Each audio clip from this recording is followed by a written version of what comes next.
بازم چرخید و حالا آرمان‌های حقیقی انسانیت از شما مردم بی‌نظیر یاد گرفتن. آرمان‌هایی که برام به مراتب ارزشمندتر و بالاتر از سکوهای جهانی خوش‌تیه. همون چرخ باید در راه خلای ورزش باید ایستاد، حتی اگر مردم ایران، مردم شریف ایران، هیچ وقت فراموش نکنیم که زیر بار چرخ ظلم و بی‌عدالتی آسیاب به نوبته. امروز نوید قطعاً فردای من و شماست. بندی همدرد سلام. منم بندی بند اوین. منم دانش آموز آرام پشت میلیون نیمکت‌های شکسته روستاهای دورافتاده کردستان که عاشق دیدن دریاست. منم روی قصه های صمد اما در دل کوه شاهو. منم عاشق نقش ماهی سیاه کوچولو شدن.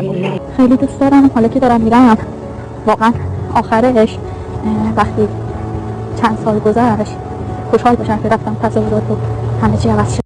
به مانند خودتان این فرصت رو از دست ندین. یک بار برای همیشه این رژیم تبهکار و فاسد رو که 40 ساله مردم کشور عزیز ایران رو بدبخت کرده برای یک بار از بین ببرید. ما هست شرایط رو عوض کنیم، خودمون هستیم که تعیین می‌کنیم رژیم بمونه و ظلم کنه یا اینکه نه اینجوری نباشه. من همین الان میگم آقا تمام یارو می‌خوام بزنم روی میگم آقا این مردن شرف داره به زندگی. چون واقعا زندگی نمی‌کنیم، بریم بردگی می‌کنیم.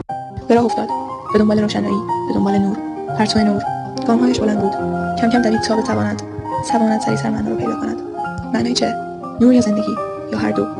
آیا هر دو به یک معنا هستند؟ آیا دخترک زندگی کرده بود؟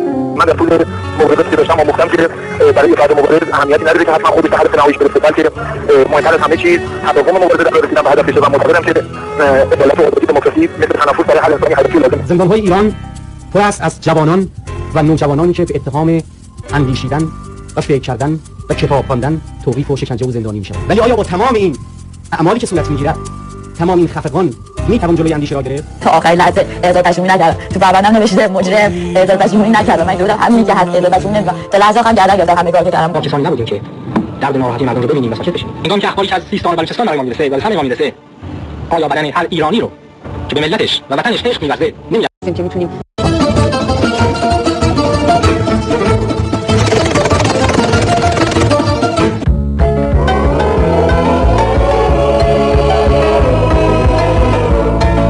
هستی دایرکت بنویس حاضرم.